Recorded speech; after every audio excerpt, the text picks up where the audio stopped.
Alex Anthopoulos told us payroll was going to go up, and then it didn't. But on Friday, he told us why.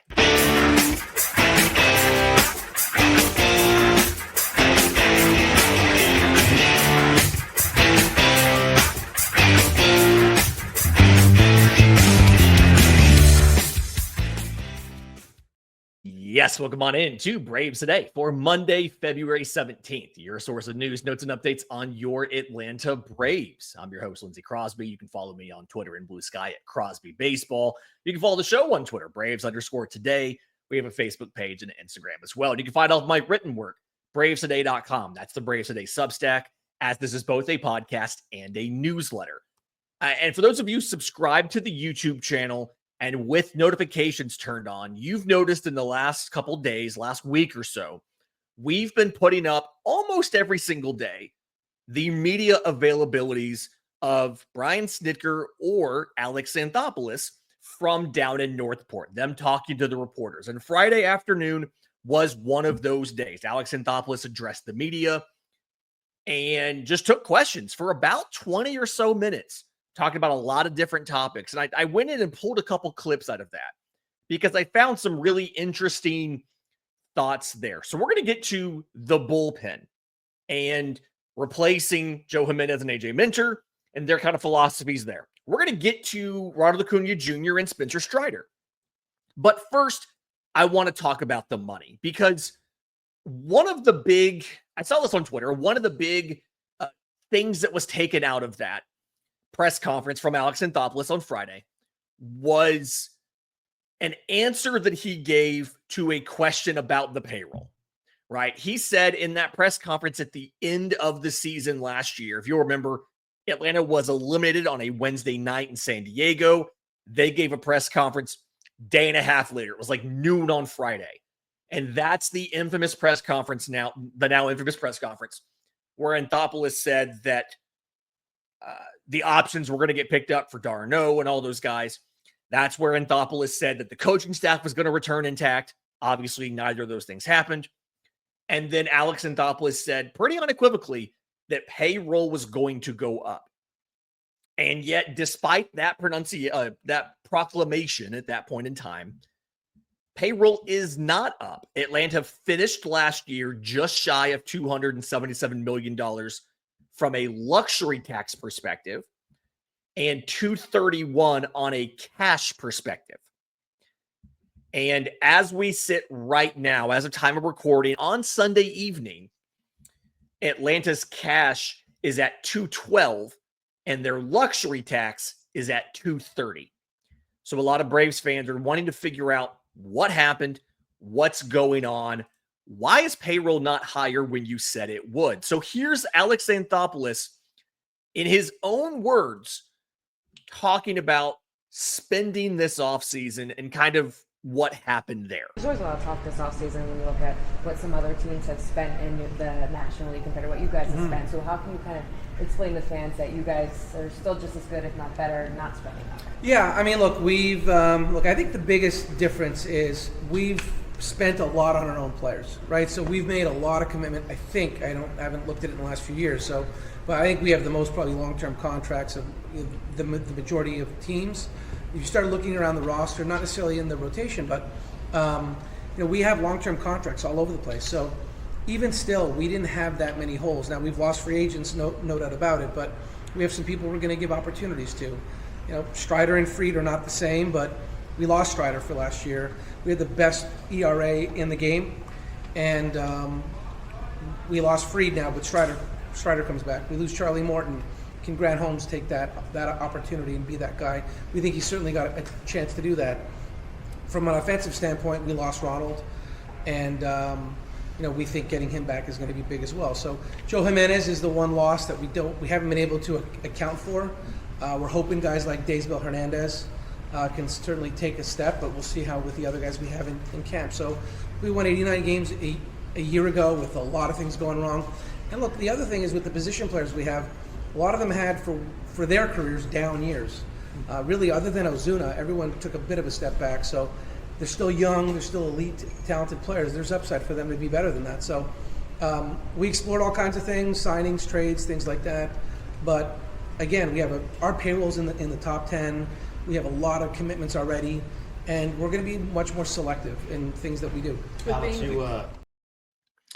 some big takeaways in that extended answer from Anthopoulos. That was about a minute and a half of talking from AA.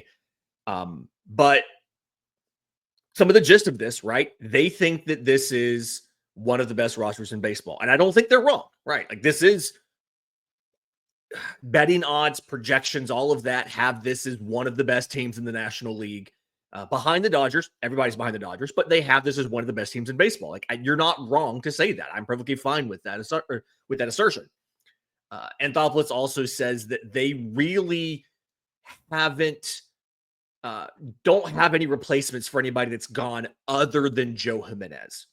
And I've got a couple additional clips to play a little bit later in the show about if the Braves are done and what they're thinking about for the bullpen and things like that.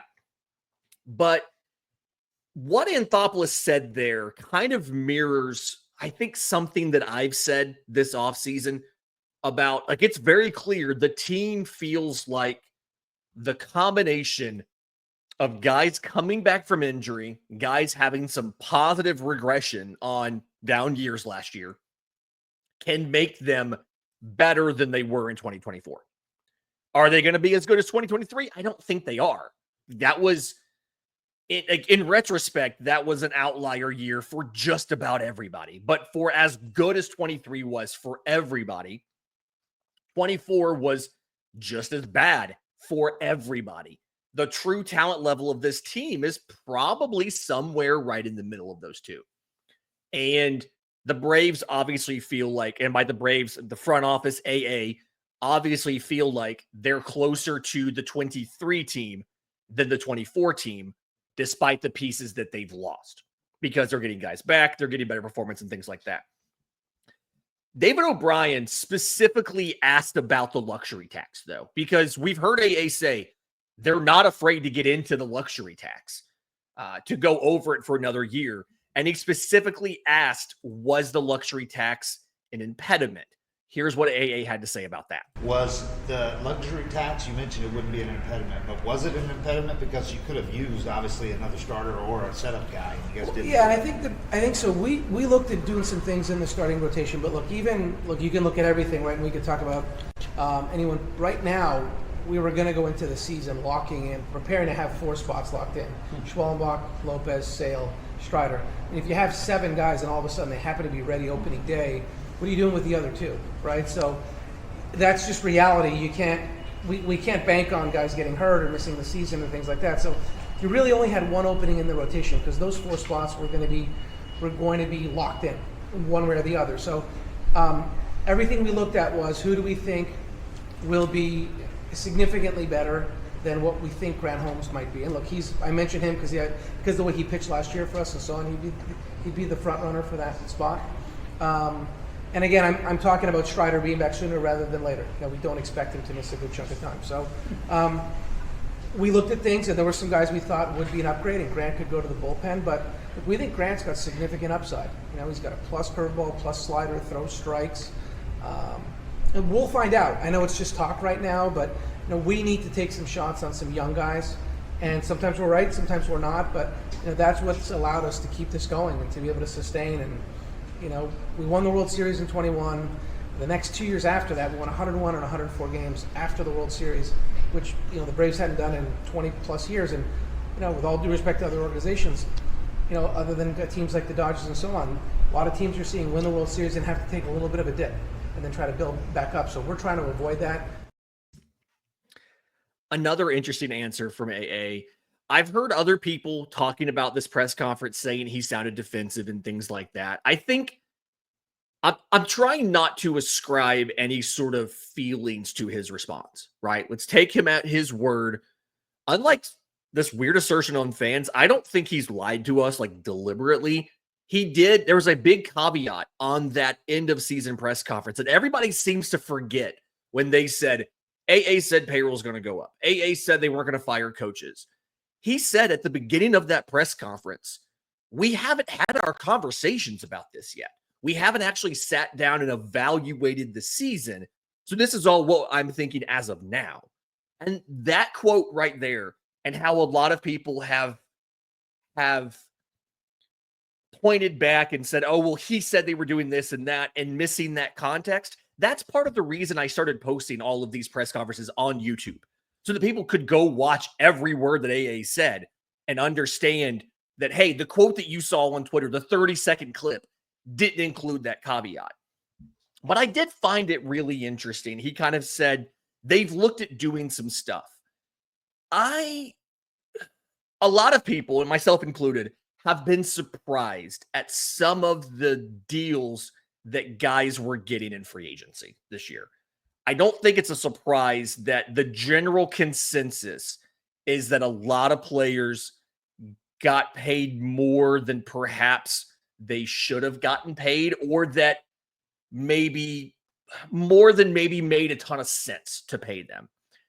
The impression that I got from the Braves is, and he said kind of there at the end about they're going to be more selective with their money. The feeling that I got from listening to AA in this clip, and I know I'm not everybody here, but the feeling that I got is that they're very glued to the value. They're fine spending money when they feel like they can get excess value out of the deal. Like, for instance, Jurickson Profar's contract. Okay. If he produces what he did in some of his best years that weren't 2024, it's perfectly in line with what he's being paid. Like, from a WAR perspective, dollars per WAR and things like that. If he has another year like 2024, there's excess value there. Ronaldo Lopez made not a lot of money last year. You know, I think his AAV was 10 million, but his actual deal ended up being like 4 because they gave him a new deal after this year. And you got 100 and something innings of 199 ERA. You got way more value than what you were paying him. Chris Sale was practically free because his actual salary was 16 million and the AAV was 19, and Boston was giving you 17 million on a $16 million salary and a $1 million trade assignment bonus. So he was free, and you got a Cy Young season out of it. And like, when you look at the Jeff Hoffman deal that was rumored, if you remember, this whole thing was supposedly 5 years and 45 to 48 million. That was Mark Bowman's report after the whole thing fell through. It very much feels like that was another situation where the Braves were looking for the value in getting Jeff Hoffman. And they haven't been able to find that value. I think two things can be true at once. When AA talked to us immediately when the season ended, their intention was, we're going to go sign a starter, payroll's going to go up. And then on the other hand, they got in negotiations. They couldn't get to the finish line, whether they decided not to with Jeff Hoffman, they backed off because of the physicals and wanted to change the money, or Justin Verlander, whatever, Tanner Scott, if you want to look at a relief option, and they weren't able to get across the finish line. Two things can be true at once. I believe they fully intended to spend more money, and they ended up just not doing that for whatever reason, right? Medicals with Hoffman, preference to go somewhere else with Verlander. Maybe there was, the money was different. There was an opt-out, like whatever it may have been that made Verlander want to go somewhere else, or whoever else they talked to. But there was a question also asked here, final clip of this first segment, about, are the Braves done adding? And this answer was really interesting to me as well.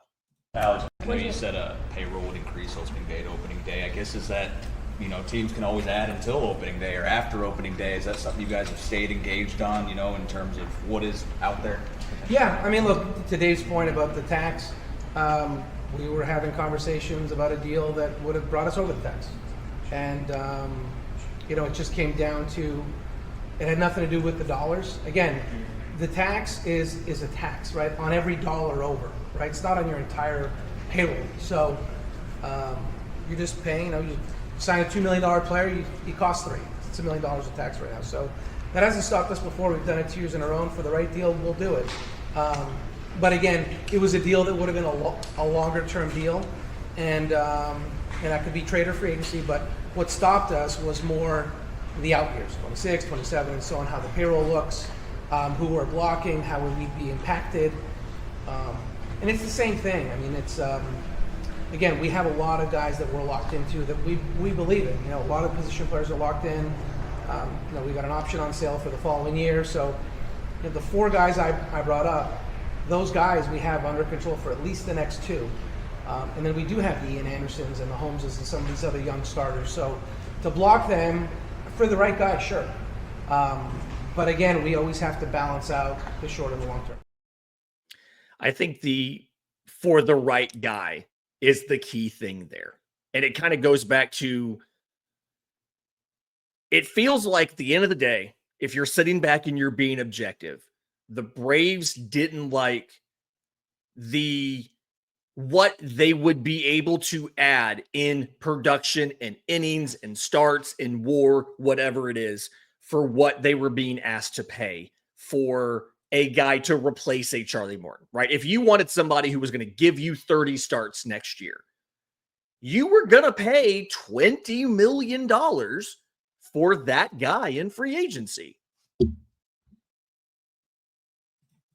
Unless you were willing to accept bringing Morton back for his age 41 year. He got $15 million from the Orioles. But like Yusei Kikuchi, 33 years old.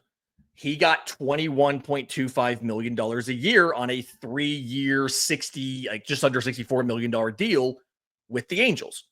Like, that was what you were going to have to pay.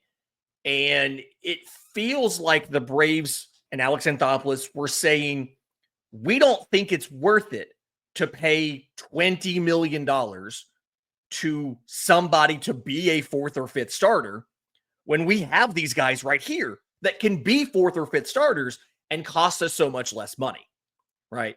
We're going to block an Ian Anderson. We're going to block a Grant Holmes or a Bryce Elder or AJ Smith-Shawver or whoever to sign this guy for $20 million. It doesn't make a lot of sense from a financial perspective. If it was a frontline starter, somebody who's a no doubt plug into your rotation in October, he's getting the ball in a postseason start kind of person, okay, they're willing to go over the tax for that. But it's a quality over quantity, because I think a lot of Braves fans say, well, you lost Fried, you lost Morton, you have to add somebody. And he made the note, maybe in that second clip there, you're also bringing back Spencer Strider. You should be getting another increase in innings from Ronaldo Lopez, from Spencer Schwellenbach. Like, you can replace the innings.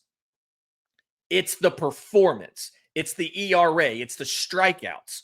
And if you can't find a deal to get somebody where that makes sense, there's no point in paying a bunch of money to duplicate a 5th starter that you can create out of the prospects and the minor leaguers that you have. That's kind of the point it feels like he's making here. And so, is Atlanta done? For starters, I think they are. I think unless San Diego decides to move a Dylan Cease, or Seattle calls and wants to make a deal with Luis Castillo, or the Twins call and want to make a deal on Pablo Lopez, I think for the most part, the Braves are probably done in the starting pitcher market, simply because they weren't able to find that mix of value and production.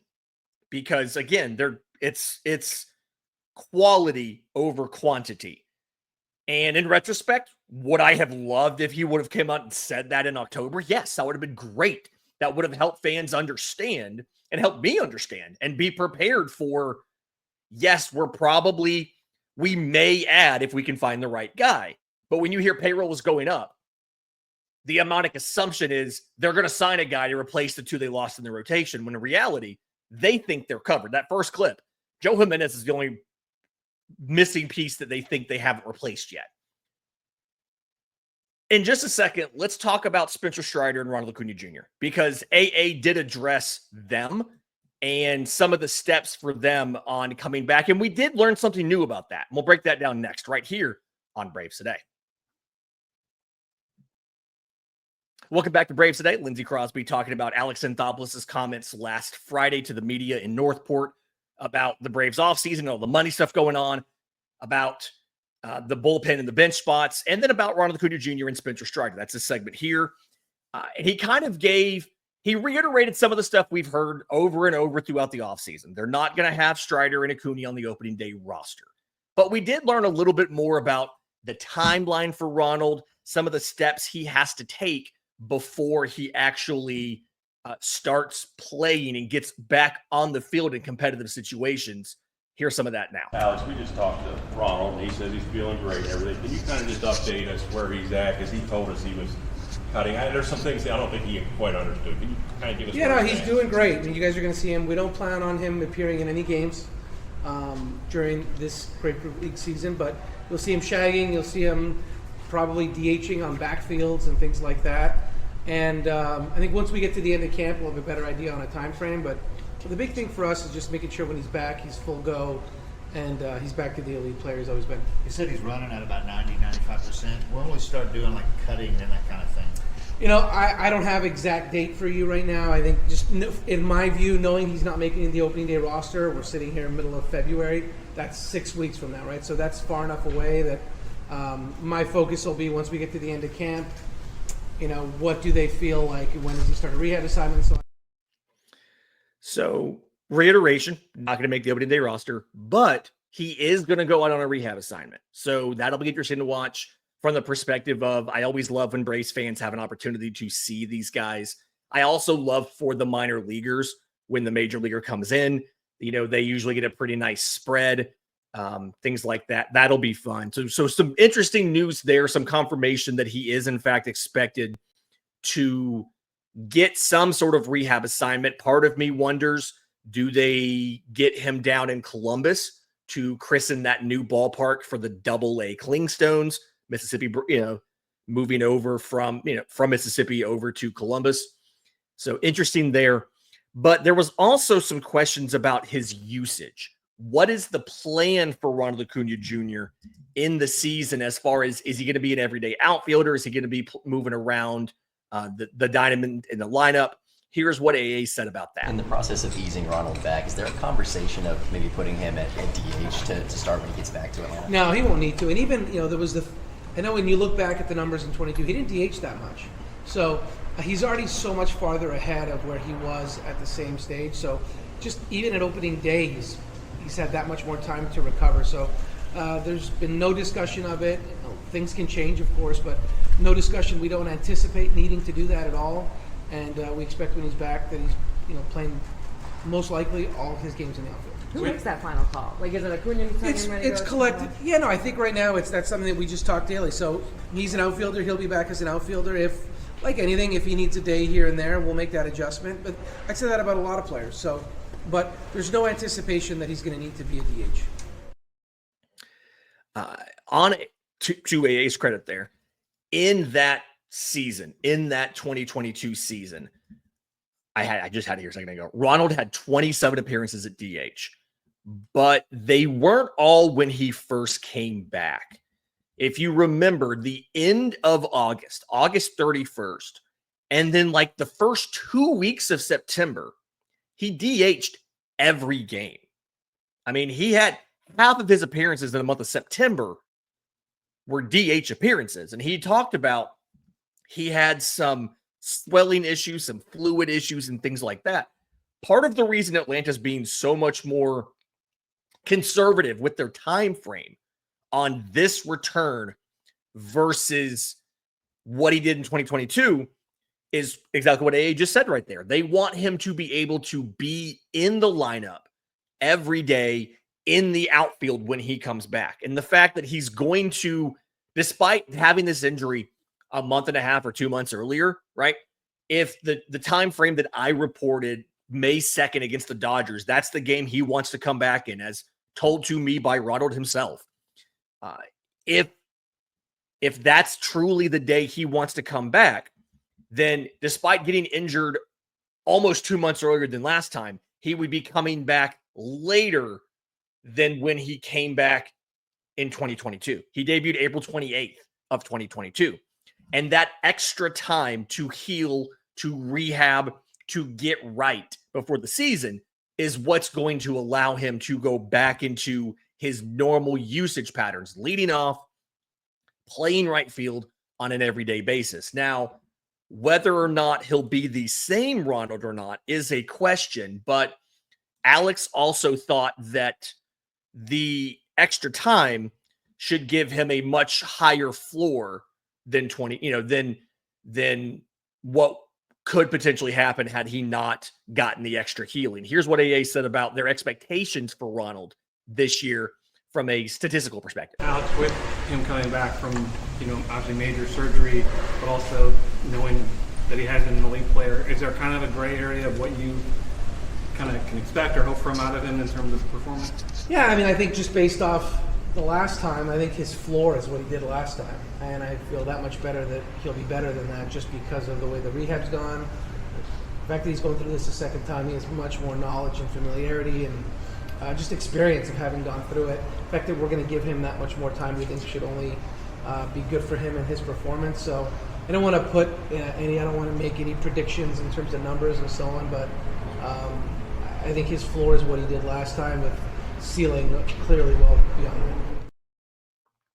And for context, what Ronald did in 2022, 119 games, he hit 266 with a 764 OPS, 15 home runs, 29 stolen bases. He did lead the National League in caught stealings with 11. But that's what he did last time. He had been hitting 283 when he got hurt in 21. And then obviously in 23, he was not only back to normal, he was better than ever. He hit 337 and then went 41 and 73 on his way to the MVP trophy. AA also talked about Spencer Strider. We're not going to play nearly as many clips of that, but he did kind of discuss and confirm, among other things, we're going to see a rehab stint for Spencer Strider as well. Strider, I think he's got a bullpen today, but where's he at in terms of getting to lives and then kind of the next steps after that? Yeah, he's throwing a bunch of bullpens. Again, we're not putting any timelines on it.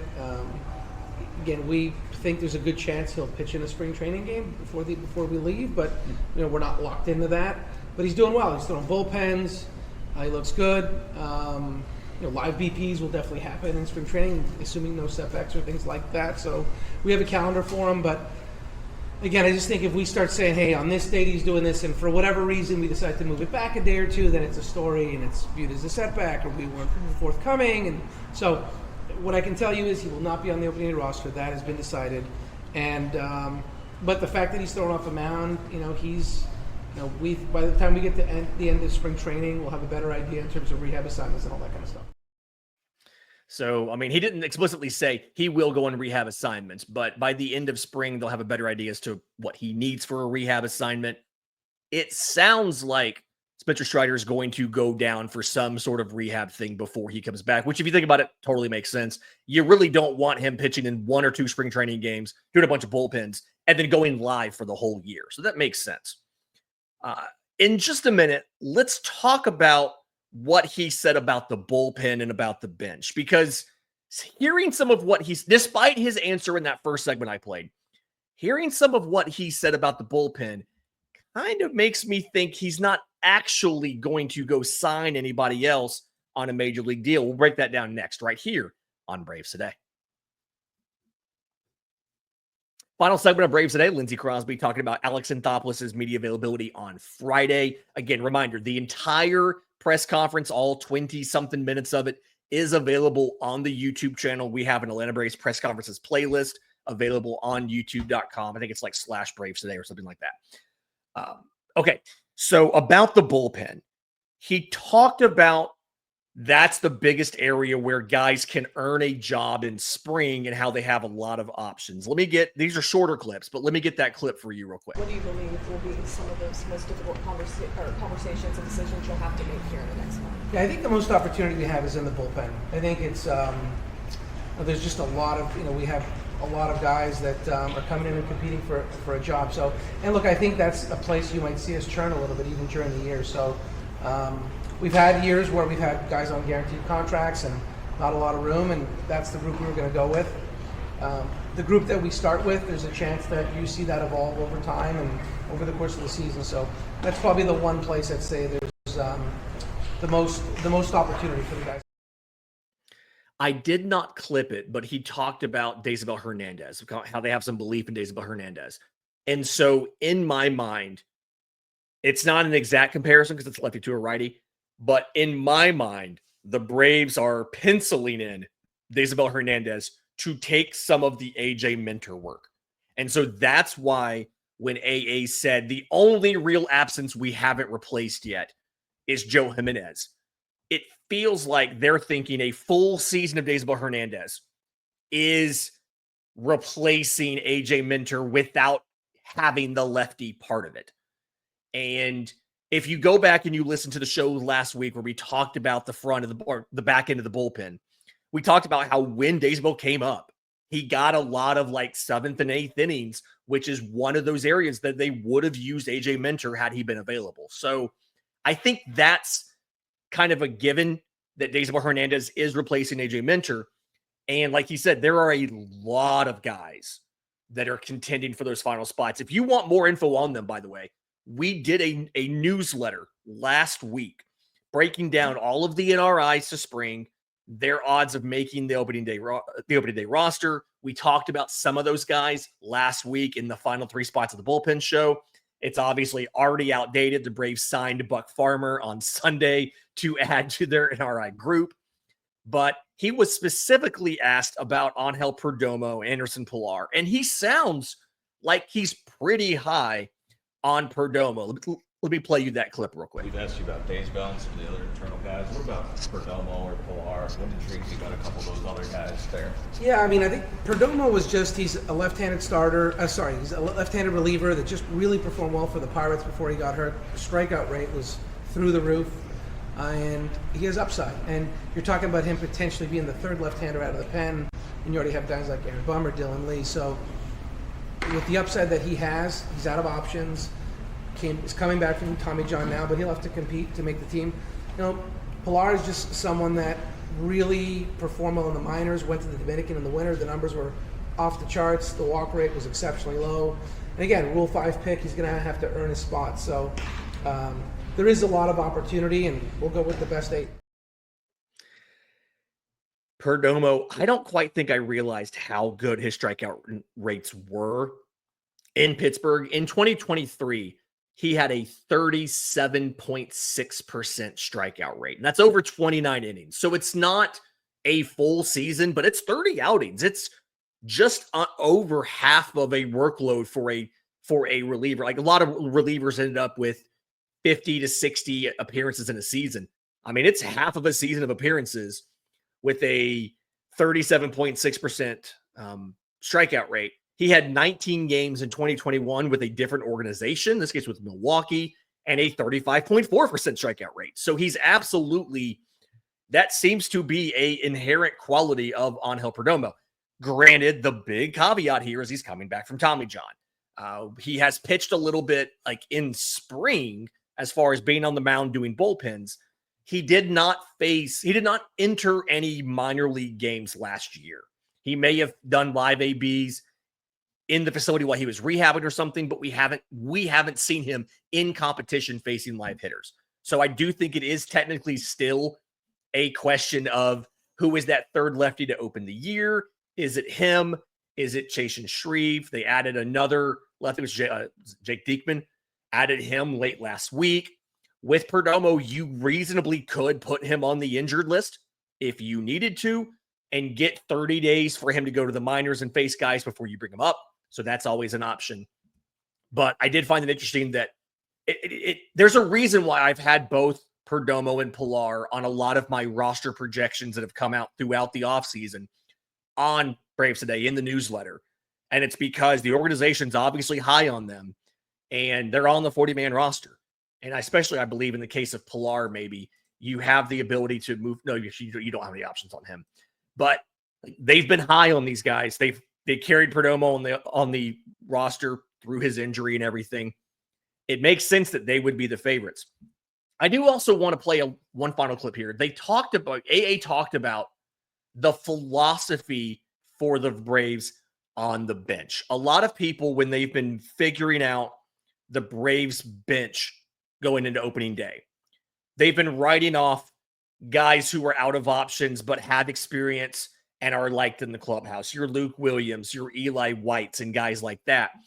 And I think maybe just assuming those guys aren't going to make it is a little bit misguided because the Braves don't view their bench like most teams do. AA, explain that. Let me play that for you real quick. You've addressed some of your other areas, the bullpen starters.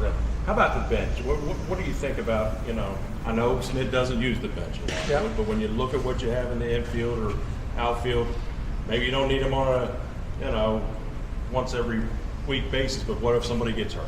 Yeah, and look, it's been a challenge we've had since I've been here.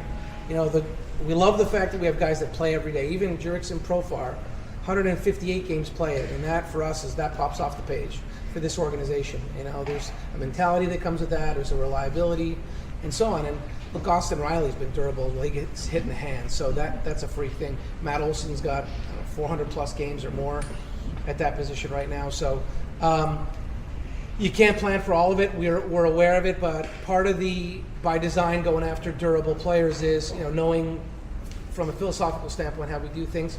You're not going to be able to go sign guys to be on the bench and sell them on a platoon and so on, because that's likely not going to be the case. We don't have any of those right now. So, what we've really paid attention to is guys that are great in the clubhouse, guys that accept their role, guys that can cover you at both spots. So you see a guy like Eli White last year, we had him working out in the infield, and he'll spend the majority of his time in camp this year. He's out of options as an infielder. We know he can play Gold Glove center field. He's got a great arm. He's a great outfielder. How viable is he in the infield? He played infield in college and so on. But let's get more of a read on that. A guy like Luke Williams, the same way, can really run, play everywhere. We're likely not hitting for too many guys on this team. So, I don't want to speak for Snip, but the bench role, assuming health, is coming in late, maybe coming to try to steal a base, giving a guy a day. And look, if someone goes on the IL for 2 weeks or more, that's when you start to take a look at the depth, and that's where you probably look more towards what happened. One of the big consistent themes for Alex Anthopoulos in the last few seasons, and you can kind of trace it back to 2021, is being almost paranoid about getting rid of depth for any reason, right? Think back to that 2021 season where you, in essence, had 3 separate groups of starting outfielders because of injuries, right?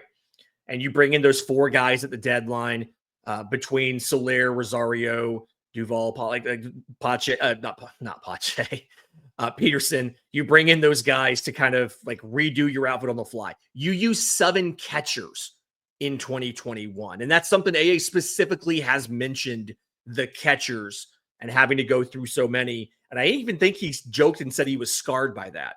This was in context of Drake Baldwin, right? And so hearing him say, you're not really going to pinch hit for a lot of guys on this roster. It's all about roles. It's all about the situational usage. Can you give a guy a day? Meaning, can you play good enough defense where we're not taking a massive hit if Nick Allen starts for a day over Lando Arcia? If Austin Riley tweaks an ankle and needs a day, or takes a pitch off the face and needs a day, can Luke Williams come in and play third base for a day? That's the role that they want. If, let's say, Jared Kelenick's in a funk and you want to give him a day off, can you throw Eli White in right field for a day? Defensively, you absolutely can. And so when everybody's trying to project out this roster and they're trying to project out who's going to make the bench, I think the 2 mistakes that everybody are making is, one, they're trying to find guys who are good hitters on the bench. I've seen people saying that Drake Baldwin and Nacho Alvarez should be on the major league bench to start the year. They're rarely going to get a chance to pinch hit. Let them play every day in Gwinnett. AA specifically said that guys like Drake Baldwin, you can never get a young catcher enough playing time in Gwinnett. And I think the other mistake is just assuming that some of these out of options depth pieces, your Luke Williams, your Eli Whites, that the team is just going to be fine to jettison those guys, expose them to waivers, because if they have no options, you can't send them down without them going through waivers first. Expose them to waivers just so you can keep somebody else over them, even if it's somebody who has options, right? Brian De La Cruz absolutely may make the opening day roster as a platoon mate with Jared Kelenic. But you have to understand, if you do that, the odds are you're going to lose one of Luke Williams or Eli White. And the way that AA has acted, not just this offseason, but several off seasons, has been, I want as much depth as we can reasonably keep. They kept Adam Duvall on the roster all year last year, even though he barely saw the field, because if you had an injury in the outfield, you were going to need Adam Duvall on the roster. They kept 3 catchers in Gwinnett all year last year because they had a prospect, they had an organizational guy, and they had a major league veteran who was, in essence, their 4th catcher, right? They had Sandy Leone and Chadwick Tromp. And like, Tromp was your organizational guy and your 3rd catcher on the 40-man roster. Sandy Leone was his backup, and they had Drake Baldwin. When Tromp was up on the major league roster, they had another veteran catcher in Gwinnett behind him. And so I think it's very, I'm not going to say simplistic, but it's very just easy to assume they want to find the absolute best players to take over these spots. And they're going to jettison the guys who are in those spots. And I think that's a little bit of a simplistic way of looking at it. We all kind of assume Ian Anderson and Grant Holmes are making the team because they're out of options. Now, those guys are more talented than these equivalent bench pieces, but think of it the same way. These bench pieces are going to make the roster. In my mind, like, I have them as the favorites. My bench as of right now, I wrote today, we dropped a newsletter talking about all of the bench options and how this plays out. And I said, my bench is Nick Allen, Eli White, Luke Williams, and either Chadwick Tromp or Kirk Casale. And it's probably Chadwick Tromp. Like, because they're out of options. They've, except for Allen, they've been on the roster before. They're liked in the clubhouse, and they're good at their specific roles. Eli White, great defender. He can be your stolen base guy and your pinch runner. Luke Williams has been your backup pinch runner and stolen base guy. He can play literally anywhere. I think his career ERA is 0. He's pitched a couple times. I wouldn't be surprised if Luke Williams is your emergency catcher on the roster as well, where you're not afraid to strap him up if something happens and you're down both your catchers in a game. So, again, if you want to watch the entire press conference, it's on the YouTube channel. Go check out what he did. Every time that one of those is made available, whether we're in person, we videotape that in person, or it's posted internally for the Braves, like for the media by the Braves, we're putting that on the channel for you guys. So if you're not subscribed, subscribe to the YouTube channel, hit the notification bell so you can find out when those press conferences from Acuña, I'm sorry, not from Acuña, from Anthopoulos, from Brian Sidker, when all those come out. If you're listening on audio, do us a favor, leave us a 5-star review. If you're on YouTube, subscribe to the channel, hit the notification bell, like I said, so you know when we drop those press conferences, you know when we drop the new episodes. And we'll see you next time. This has been Braves Today.